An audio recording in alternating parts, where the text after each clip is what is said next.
My parents have always been like number one supporters. They've kind of always operated under the assume she can until she proves that she can't motto, and it's really made me more independent because nobody's assuming that I'm unable, and it kind of forces me to be able.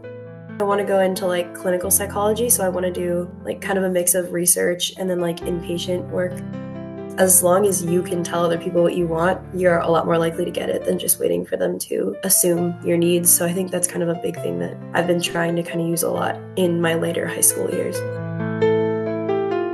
Welcome to Blind Abilities. I'm Jeff Thompson. Today in the studio, we have a peer ambassador from State Services for the Blind in Minnesota. Ava, welcome to Blind Abilities. Thanks for having me, Jeff.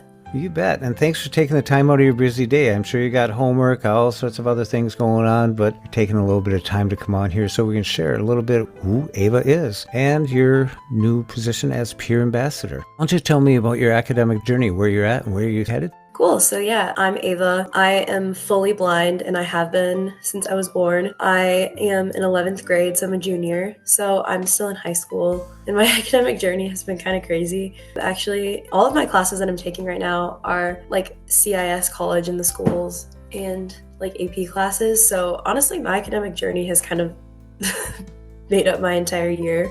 It's been pretty busy, but I really enjoy like my academics and value them a lot. I'm in the National Honor Society, and so that's been really cool. That's been a new thing this year. So I've been kind of able to connect a little bit more on like a community level rather than just on a school level, because you kind of need to be well-rounded. You can't just only focus on academics. So I've been kind of trying to be better at that and do a little bit more kind of networking with that. But yeah, my academic journey has been kind of wild and like kind of hard, but it's definitely like a thing that I think a lot of blind people kind of have to prioritize, because we have to be able to have things that we're really able to do. And I think a lot of times academics is like that for us. Mm-hmm. What are some of your interests and hobbies? I'm in NHS. I am a captain of my school's speech team. Speech is my life. I love it so much. Oh, really? I do like poetry and like creative writing. And then I also am involved in our school's choir and band, and they tour, or like the ones I'm into. So that that also definitely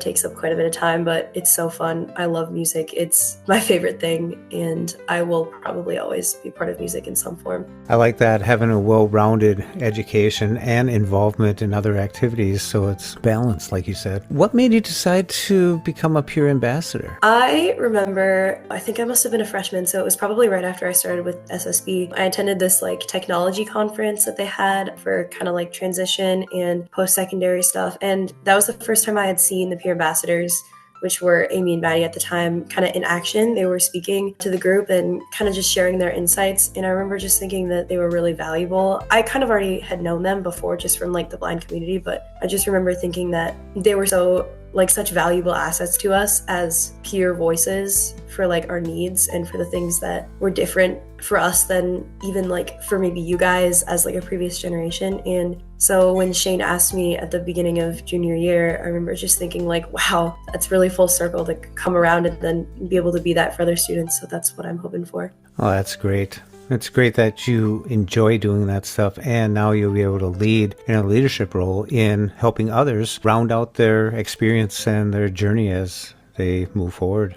Who's your biggest advocate? Who's pushed you into doing what you do? Oh man, I have so many. Honestly, this is kind of cliche, but I would say my parents have always been like number one supporters. They've kind of always operated under the assume she can until she proves that she can't motto, and it's really made me more independent because nobody's assuming that I'm unable, and it kind of forces me to be able. And so that's always been like a big independence boost for me. And my brailleist at my school, she's absolutely amazing. She works really hard and just to get me everything I need and help with independence. And I mean, my best friend is really an amazing advocate. She's also works with people with disabilities. And yeah, I mean, like I have a lot of really cool people. And now that SSB is around, it's even more.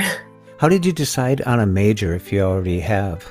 I've dithered a little bit, but I've since probably middle school really wanted to go into psychology. So I'm kind of narrowing it down just now recently, I want to go into like clinical psychology. So I want to do like kind of a mix of research and then like inpatient work. And I don't really remember how I decided. I think it was just that I wanted to be like helpful to other people, as cliche as that sounds. And I know that for me, that usually means listening rather than like talking it out with people. And so I just remember thinking that would be like a good for me. And I've always been interested in researching like different like types of psychology and like how our minds work. And it's always been fascinating to me. Oh, that's great. As a peer ambassador, what events do you have coming up or planning for the future? Well, I'm really glad you asked. It's a great shameless plug, but we have a pizza party / cookie decorating party coming up on December 29th at SSB offices. We have we have a Google form that has been released for people to fill out. They can tell us what kind of pizza they want, if they're going to come, and of course, what songs are going to be on our playlist. So please feel free to come. If you need transportation, just let us know. But yeah, it should be really fun. We're going to have pizza and cookie decorating and hopefully lots of music if people recommend it. So that'll be really fun. That's our like most updated, like for sure event, but we're hoping to maybe do some stuff in the spring as well. That's great. Where do you see yourself in 5 years? Let's see, so in 5 years I'll be 21. So I guess I would see myself in college, hopefully living like independently or with people that maybe I know, maybe I'm friends with. And I would be hoping to be getting probably my bachelor's degree in psychology. I'm not sure which college I want to go to yet, but I would be hoping to probably be getting ready to start graduating from undergrad and possibly trying to get a master's. I don't know, 5 years is maybe not quite in 5 years, but that's where I'm hoping to be. Yeah. Well, we could have said 7, we could have said 6, but you got a goal in mind. 5 is a nice round number too, so that works. Yeah.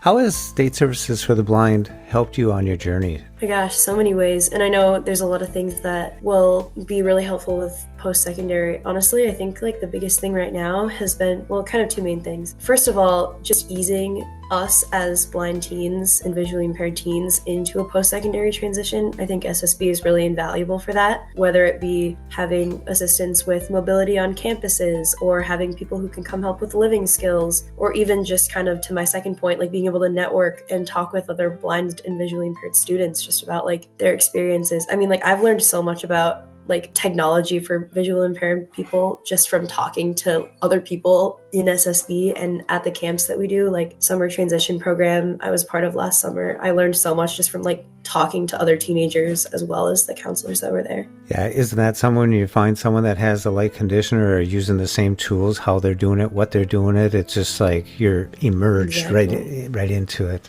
Yeah. Mm-hmm.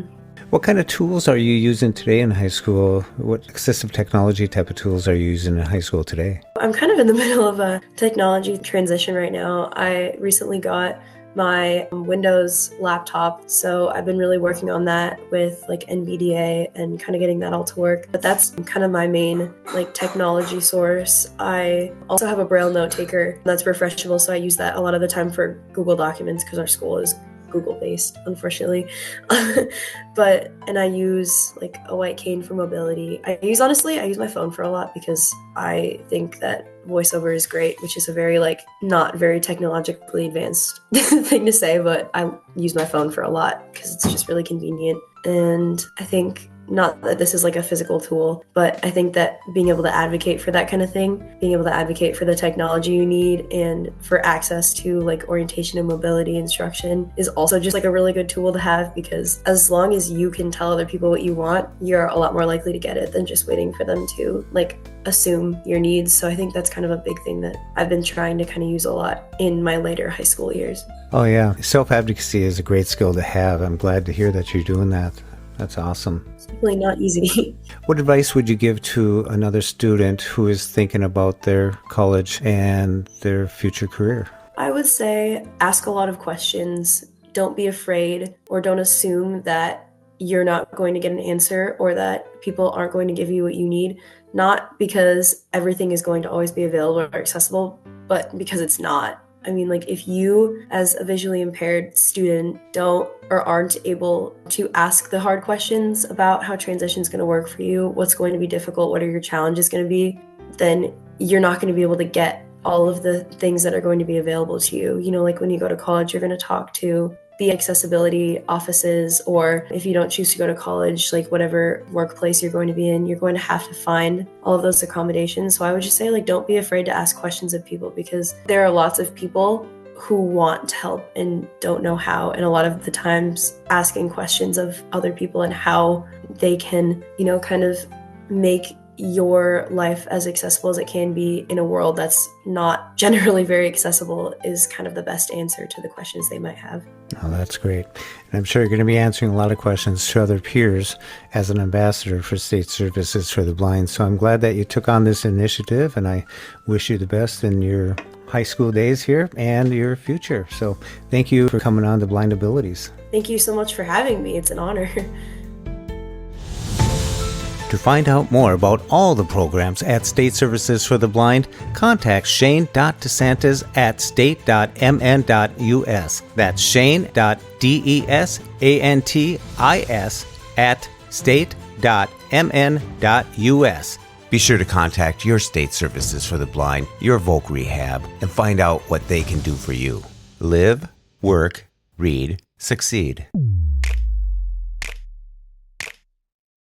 When we share what we see through each other's eyes, we can then begin to bridge the gap between the limited expectations and the realities of blind